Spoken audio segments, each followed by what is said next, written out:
So Nottingham Forest winning 2-0 against Brentford at the G-Tech. It's the first team to do so at all. No teams won at the G-Tech so far this season. And Nottingham Forest did so absolutely brilliantly. 2-0 didn't flatter them either. I think the way the game started, Brentford were clearly on the front foot and took the game to Forest for most of the first half. But Forest remained pretty patient, pretty calm, pretty composed at the back.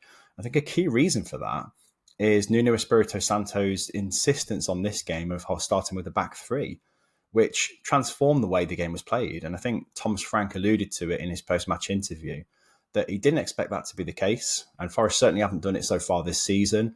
So it did surprise the Brentford boss to a degree, and us as well, I think. But credit to Nuno Espírito Santo. That three at the back worked really well.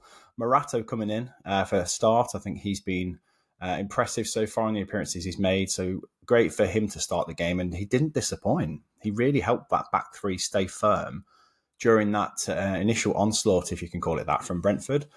And obviously Murillo was really assisted by having Milenkovic and Morato alongside him. Meant he could kind of venture forward a little bit more and be slightly more creative of the three without actually risking anything. So fair play for playing that system, first of all. It really worked. It nullified the game to a degree.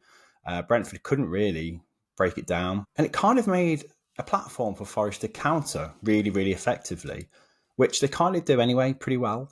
But in this game, it was almost facilitated a little bit more. And I think down the wings as well, the wing-backs played superbly to that effect and really kind of transitioned from defence to attack super quickly, especially Ola Aina as well. His forward marauding runs were just really impressive.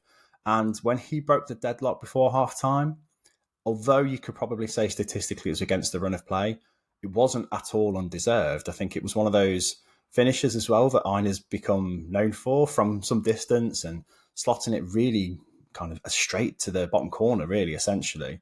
Great finish and a great way to kind of kill the momentum that Brentford had at a really crucial time. And again, going forward and countering was the key, really, to Forest winning this game. Aside from obviously defending so well. And I think a key player for that was Callum Hudson-Odoi and Anthony Elanga too. But Hudson-Odoi in particular, surely he's now one of the most undroppable players in this really impressive Forest team. Obviously, he's come from a transfer fee of, £3 million? His reputation had kind of been on the wane a bit before he joined Forest, but he's been superb so far this season and was probably one of the men of the match in this game too. Although there were plenty you could have chosen from. But yeah, Hudson-Odoi, fantastic quality. And yeah, I think that whole attacking lineup did really, really well again. Elanga as well for his goal. Although it was a mistake from Keane Lewis Potter that kind of led to it, Elanga still had plenty to do. He was quite far out from goal, took a touch past Lewis Potter and those around him, created some space and shot from distance, some distance as well. Really, really clinically into the bottom corner.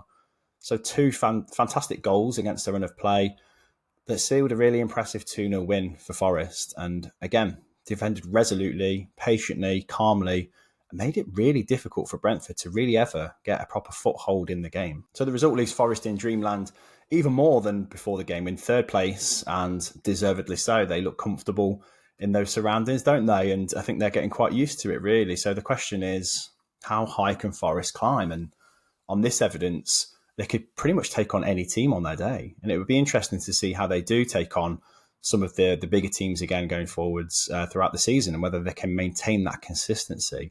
Don't forget they've beaten Liverpool, the only team to have done so, the league leaders. They've beaten Brentford in their home ground that no other team has done. So there's so many challenges that they're passing so far to almost kind of prove their credentials of being in the top four to begin with. If they can continue to answer those questions, the further the season goes on, the more you realise that Forest are a force to be reckoned with.